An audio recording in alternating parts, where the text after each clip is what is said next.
get the job done. Now it's time for some flipping fun. Sit back, relax, stay a while. Stay, stay, stay, stay a while. A new city, they're moving away.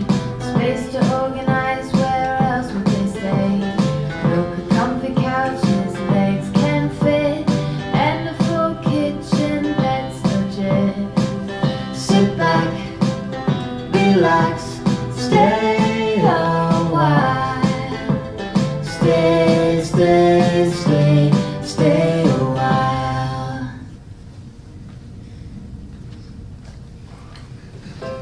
Again, the area is ready to give us a 20-year license for Town Place Suites right next to the State Bridge. And the way Marriott works, I know one of the concerns at the previous planning and zoning meetings, as well as the council meetings, is the upkeep of the area and upkeep of the hotel. The way Marriott works is every 7 to 8 years, they require what they call a PIP. It's property improvement. And basically, you have to pretty much gut the hotel and redo the entire, they're constantly changing their look. So you have to redo the entire interior. You have to replace the furniture, you have to replace the mattresses, you name it, everything's stripped out of there. And you're putting in new stuff. And they come out generally twice a year to inspect the property. If you fail their inspection, and the inspections are usually hundreds of questions, if you fail their inspection, they fine you and you come back out in 90 days to make sure you correct all their deficiencies. So Marriott themselves police the franchise. They want to make sure they're not ruining the name for other Town Place Suites. So they stay on top. So again, it's a 20-year license.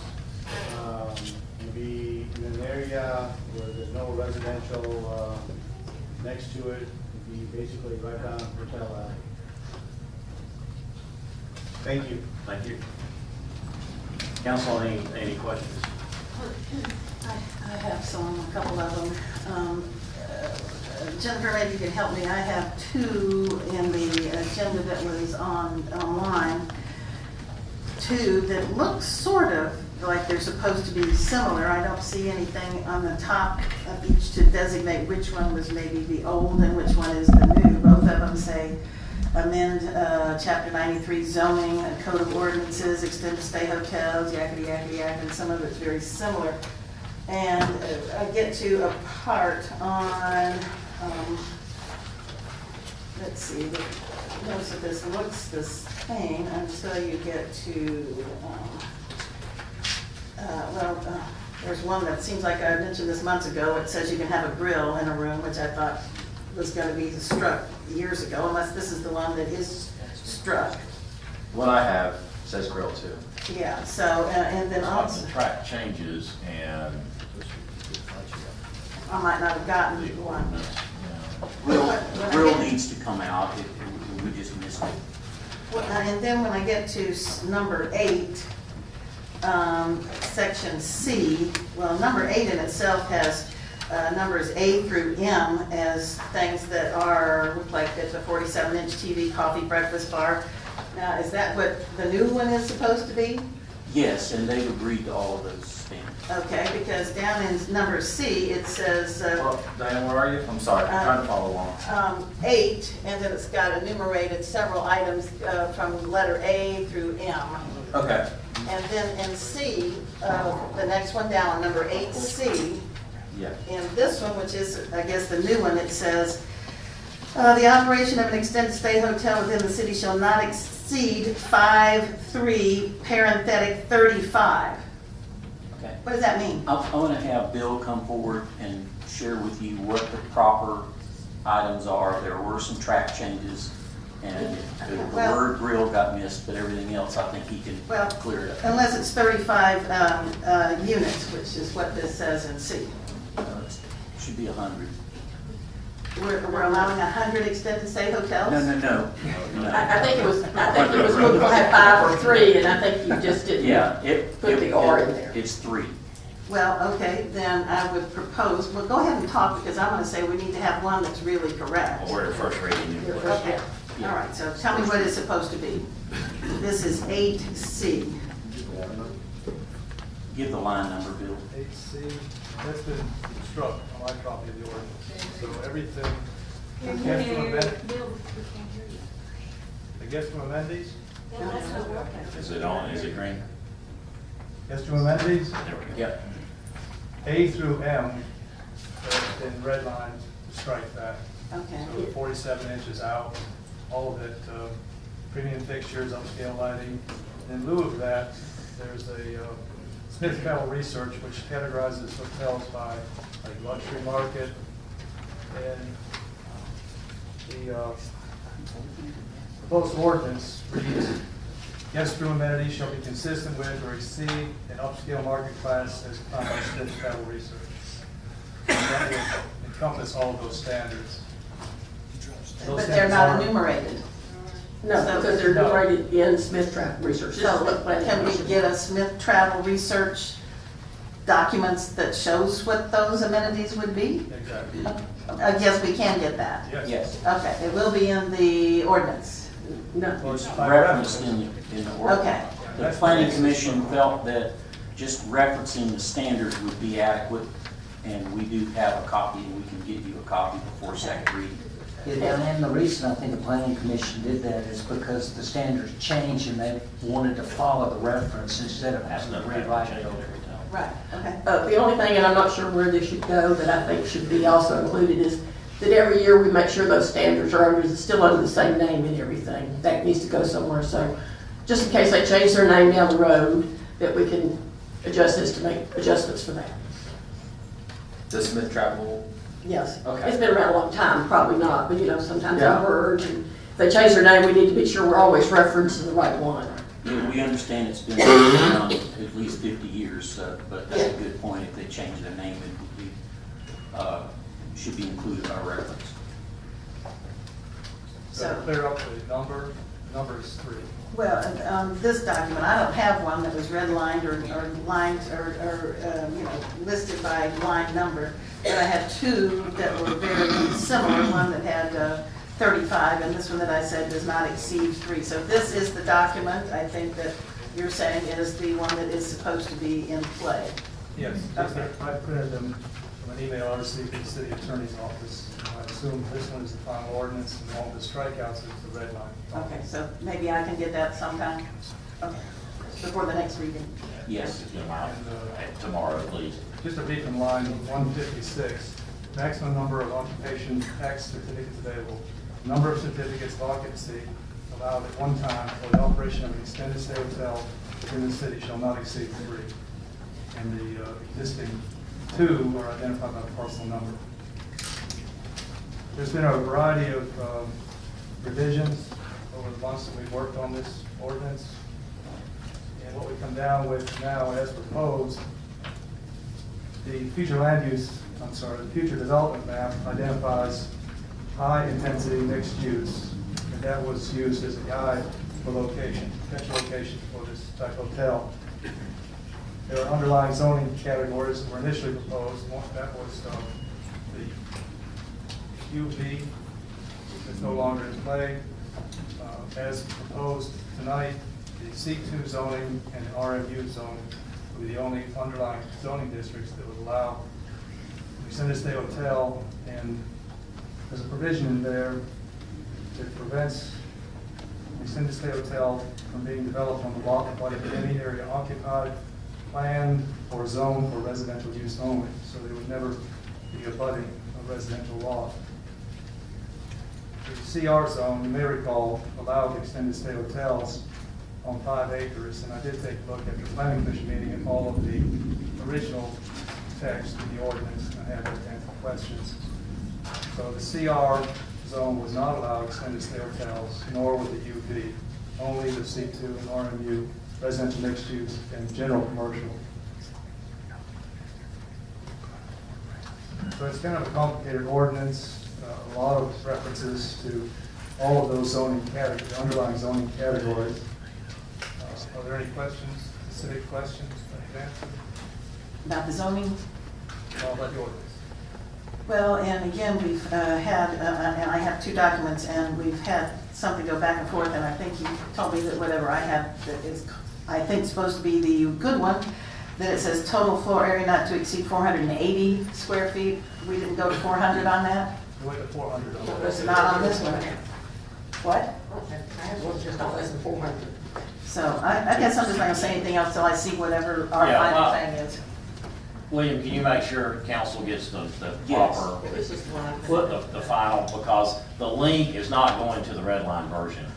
Right, and It says track changes, but when you go to it, you're seeing, I think that's where the confusion is. yeah, and what we're gonna do is, we just got this done, the planning commission met Tuesday, okay, the 12th.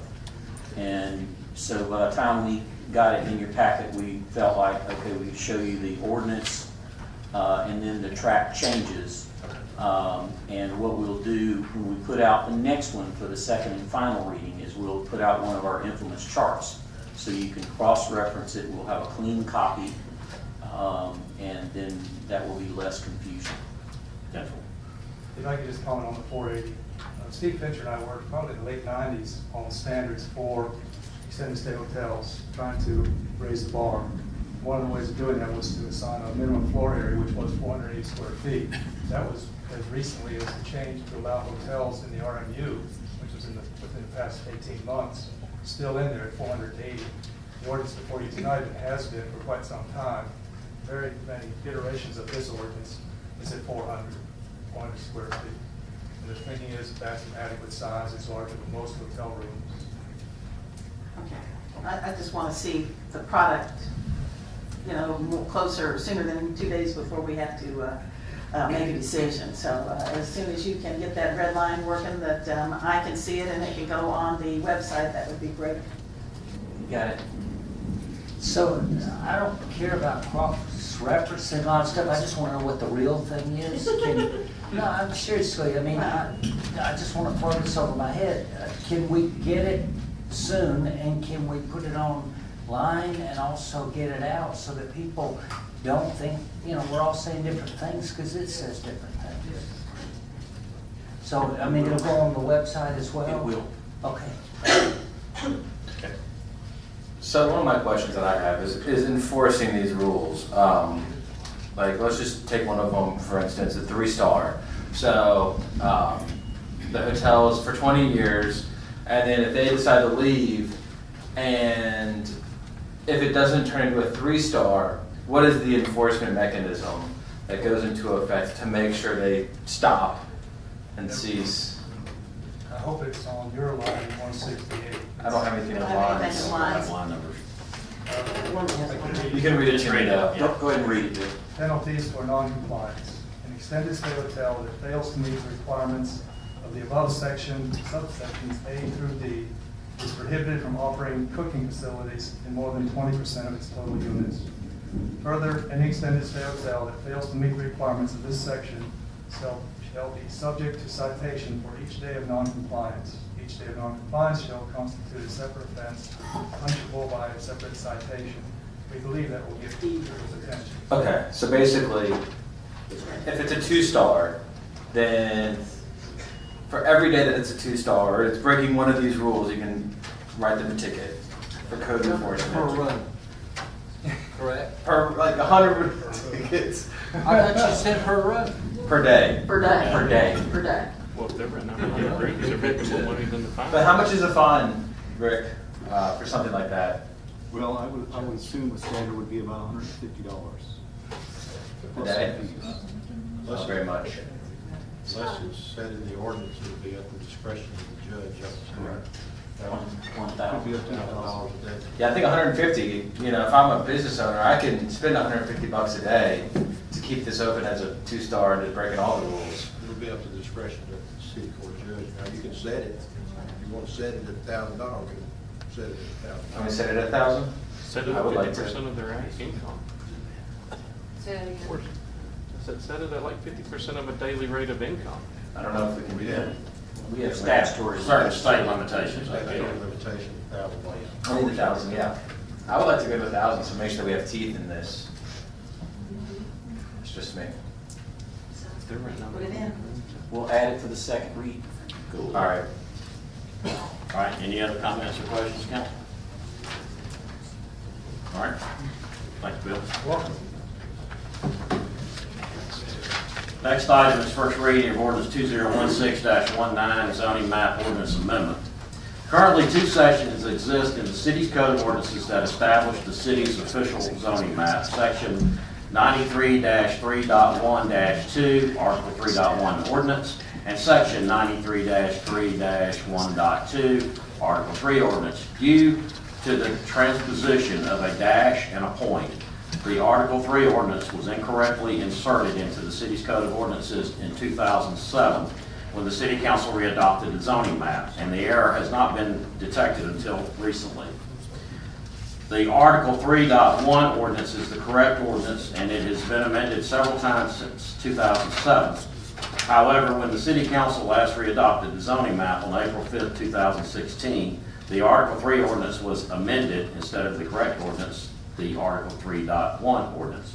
The ordinance currently before you deletes the currently existing text of the Article 3.1 ordinance and renumbers the Article 3 ordinance to the Article 3.1 ordinance. Just making your head spin yet? The result will be that the current zoning map is the April 5th, 2016 zoning map, and only one code section establishing the zoning map remains. The zoning map will not be readopted, and the designation of the April 5th, 2016 zoning map remains the same as the official zoning map of the city. Okay, so that will serve as first reading of ordinance 2016-19. Next item is first reading of ordinance 2016. Pardon me? We need a motion to date certain for both the extended stay and the zoning map. For the Okay. next meeting. Okay. On the extended stay and the zoning map? Yes, the August 2nd. August 2nd. So I'll entertain a motion that we table, it's first reading, though. We table it? No.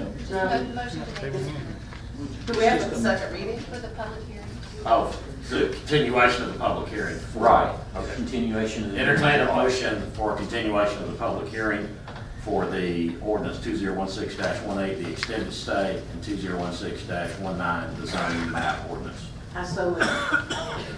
To August the 2nd, August 2nd, 7 p.m. 7 p.m. Here. at this location. You, Yes, at this location at 7 p.m. all right, did we have a second? Second. Second, discussion. So my question is, both of these were first reading? Yeah. Yes, but they are zoning related. Okay, so we have to have two public hearings? That's correct. Okay, so at the second public hearing, we'll have the second reading? That's correct. Okay, and then at that second reading, we can pass it or not? Take action. We'll take action. That's correct. Thank you. All right. Any other questions, comments? Being none, all in favor of the motion, raise your right hand. All opposed, same sign. Motion carries. Next item is first reading of ordinance 2016-21, interim sign ordinance. Recently, the city has begun to experience new construction again at various commercial sites. In closely reviewing our sign ordinance, it was discovered that no category existed to address permits for signs that were not permanent for the site. It's a common practice for commercial companies to want signage that announces and identifies the project investment that is being constructed. Staff has worked with the legal team to draft language addressing this need without regulating content as provided in the most recent Supreme Court cases. This ordinance was reviewed by the Planning Commission on July 12, 2016, and was recommended for approval to the City Council. Second regarding by the council would be on, second reading, I'm sorry, by council would be on August 2nd, 2016, unless waived by council tonight. So at this time, staff comment on this item. So we've, I think that paragraph kind of sums it up. We basically have reviewed this with Planning Commission and would recommend your approval on first reading. If you feel due to urgency it needs to go on the books quicker, you can waive that and pass it tonight. But it is your prerogative and before you for action. Good for 'em. Public comment, I'll start on my right, either for or against this item. Pardon? For the sign ordinance, yes. I would hope that you would approve it. I think we really need it. Thank you. That was Lucy Dillon. I'm sorry. Any other comments on my right? On my left? Okay, Bill? I just want to give some background, and maybe there'll be public comment after that. This is actually a very important ordinance. It's come to our attention that it's hard to call them anything. You can't call them announcement signs, you can't dictate what's on the sign. But right now, you have to have an active building permit to put a sign up that's beyond the banner. Now, banner's only 30 days, 32 square feet, twice a year. So that's a limitation that most developers can't live with. As proposed, you can have such a sign when you have interior renovations of 50% of assessed value, and quantity. If you get site plan approval from the planning commission, you put up such a sign, or if you get design review approval from the design review committee, you put up such a sign, in addition to having an active building permit. The size of the sign is, ground signs can be 1 square foot for 2 feet of frontage. And then there's a sign that can go on construction sites that can be 100% of the fenced area, which is typical of construction. Think of some of the downtown construction, downtown Atlanta. So there's a significant increase in size potentially, but they're not permanent signs. They're somewhere between temporary and permanent. The outside would probably be, 18 months, maybe 2 years for a huge project. So they won't be around forever, even though they could be large. Secondly, it came to our attention that the materials are very restrictive, and there was one reference to the sign had to be 4 inches thick. I think that, harking back to our Hapeville sign where we had redwood was. Right. Yeah. So you can still do that under the proposed ordinance, but it also opens up a vast array of sign materials that are consistent with industry standards. So it's the size, it's the timing, and it's the materials that's before you tonight. Awesome. Jamie. Yes, it's raining. Oh, it's raining. Thank God. All right, any other, now that Bill Johnston has made his comments and clarified that a little bit, I'll open the floor back up for comments on my right, on my left. Okay. All right, is anyone inclined to make a motion to waive first reading? I so move.